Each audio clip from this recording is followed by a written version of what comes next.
Hello everyone, in today's video we are going to be talking about Microsoft and unfortunately more jobs being cut at Microsoft Gaming Studios.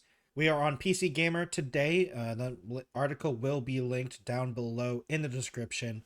The title is Microsoft's Gaming Post-Acquisition Bloodletting Continues as 650 more staff are set to be laid off for sustainable future growth. This has to stop at some point, right? Right. And unfortunately, I don't think we have a reasonable answer to that. Microsoft will soon, depending on when this latest round of layoffs are actioned, have let go over 2,500 total staff since purchasing Activision Blizzard for $69 billion. An internal memo shared by RGN states that 650 workers across mostly corporate and supporting functions will be laid off. In an email sent to staff, head of Xbox Phil Spencer noted that the removals were part of aligning our post-acquisition team structure and managing our business.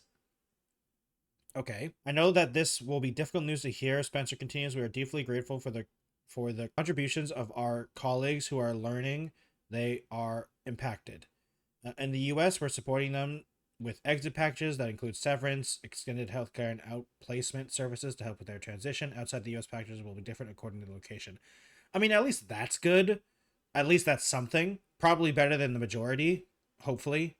I mean, most likely. It is Microsoft, right? So, after stating that the cuts, again, 650 jobs worth of them, somehow makes Microsoft corporate and supporting teams and resources are aligned for sustainable future growth. Spencer specifics mentions that no games, devices, or experiences are being canceled and no studios are being closed as part of this adjustments today.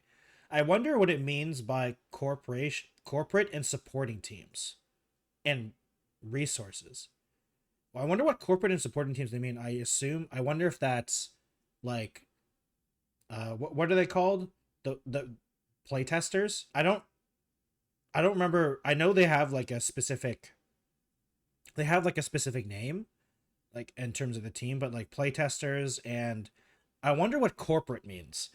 Like, does it just mean, like, to be fair, I do think some of these AAA companies there's too much bloat, most likely, but 650 is a lot of bloat if that's the case. We'll see though. It also helps that Microsoft, other than the fact that they bought Blizzard, basically made very little growth in the last like year, if I remember correctly, looking at their stuff, because the majority of the growth from their financial reports are, if you take away the fact that they now own World of Warcraft and Call of Duty, it's like 1 to 2% growth. Overall, it was like almost 60% growth, but the majority of that is because now Activision Blizzard King is now a part of them. So that's the only growth that they basically had, realistically. And that's not good when you're a big company that basically the number always must rise, no matter what. And unfortunately, firing people makes it so that you don't have to pay them anymore. To be fair, severance packages and stuff like that are being given to them, but that's probably still not as much as their yearly salary, of course. Anyway, let's continue on. Invoking sustainable growth after $69 billion acquisition has a grim pang of irony to it. That is true, especially since acquisition who was followed by a shock of 1,900 layoffs across Xbox gaming division in January. That's true. The closure of 4 studios, including Arcane Austin, Tango Gameworks in May. At least Tango Gameworks recovered. The latter of which has been picked up by Craftsman. Yep, we covered that. And a Bloomberg report that states more cuts were on the way, wherein Matt Booty likened the company's stretched thin staff to peanut butter on bread. I don't know. It does seem a little too corporate, which is something that is always going to be sucks, and it always happens, but I just don't understand what, I don't know. Hopefully it is actual just bloat and the people that lost their jobs can recover, but it does seem strange. Spencer finished this memo with further platitudes. I know that going through more changes like this is hard, but even in the most trying times, this team has been able to come together and show one another care and kindness as we work to continue delivering for our players. We appreciate your support as we navigate these changes, and we thank you for your compassion and respect for each other. I hate statements like these. because uh they're such nothing statements. And it is so corporate speak that I'm just like, I'm so sick of talks like that, because of course people are coming together and stuff like that because you're making them. You're literally firing everyone else. Like, what else are they gonna do? Quit? Like, I mean, to be fair, probably some people might, but like, it's just like, of course people have to do this because you're firing everyone. So of course they're gonna try to look as good as possible so you don't fire them. Like it I don't know. Maybe I'm just too pessimistic about corporate speak. In particular, a grim time for these industry right large. I don't know what this word means. WRIT for the industry something large. I'm not sure. Unfortunately, I don't know what this word means. Let me Google it. I feel like the writer misused this word because all I could find was some court and legal speak. But anyway, from January 2023 to January 2024, over 16,000 developers lost their jobs, a number that has only grown since. Restructuring, of course, isn't unheard of, especially after large acquisitions. Sometimes you wind up with duplicate positions. That is true, particularly in central roles like the corporate and supporting ones mentioned here. Even if that's the case, it's an extra sting after the brutal beginning of the new Microsoft-owned Blizzard world. It is.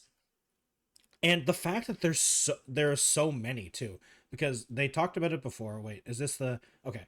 I just can't shake the feeling we're thoroughly in the time of a flat circle territory here in terms of the wider game industry and the slow discharge of Embracer, both Concord and Suicide Squad bleeding money, large scale acquisitions, and optimistic live service ventures leading to a rush to trim the fat. I hope and doubt that these aftershocks will last out of Microsoft for a while. I agree that this is a we're going to talk about this in a bit because I want to go back to here. The fact that 1,900 people were already laid off, and that's still not enough according to them for the bloat. Like, okay, when you acquire a company, I agree. There is going to be duplicate roles that you don't need anymore. And that's understandable. But okay, this is 650 plus 1,900. Let me do some quick math. 2,550 duplicate jobs. And okay, first of all, 4 of them were game studios, so we know that isn't duplicate. And one of them made an amazing game. Luckily, that one can at least be recovered. But I don't understand. Like, this is very strange to me, and I just feel like they're trying to make it so they seem that they're making money because Microsoft's just isn't making very good video games right now. And they lost against the PS5 and Nintendo Switch. Like, they lost hard. Like, they didn't it isn't just like a close fight and they ended up not winning. They just got destroyed everywhere in every place basically. And they're not going to be winning it anytime soon because the Xbox series are okay, but they don't really have good exclusives coming out, even with the Microsoft thing, because they're going to be multi-platform. So I don't know. It's so weird. The broader sense of how 16,000 developers have lost their jobs is a big deal in my opinion because people don't understand. It seems that everyone thought the growth of the pandemic when everyone was literally trapped indoors was never going to stop, and it stopped. The world has relatively gone back to what it was before, with some changes, of course. Nothing stays the same, but like the player numbers are never going to be like that again, most likely, right? For all games. And the thing is this like there's so much like I just can't believe they all thought it was never going to stop, and it's so unfortunate. Especially okay, luckily most of it is in the AAA industry. The AA industry is also hurting, and also to be fair, I feel like the 16,000 is also because of Embracer, and Embracer Group is just like a disaster. It was literally at like it was like $3.2 billion disaster. So that one is a little that one's slightly different if because that 16,000 number also includes all those studios. Then that is a separate issue because that was a ticking time bomb, unfortunately. But the AA companies and the AAA companies that aren't involved in that definitely hired too much. And honestly, the sentence down here, Concord and Suicide Squad and the live service, I think AAA companies are realizing that live services, there's a reason there's only a couple around.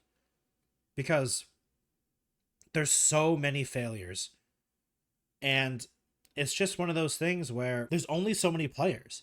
And if every single game is a live service game, and people, I feel like the suits of all these companies see how much money some live service games are making, like League of Legends, Fortnite, and don't understand how much money was put in before they started printing money.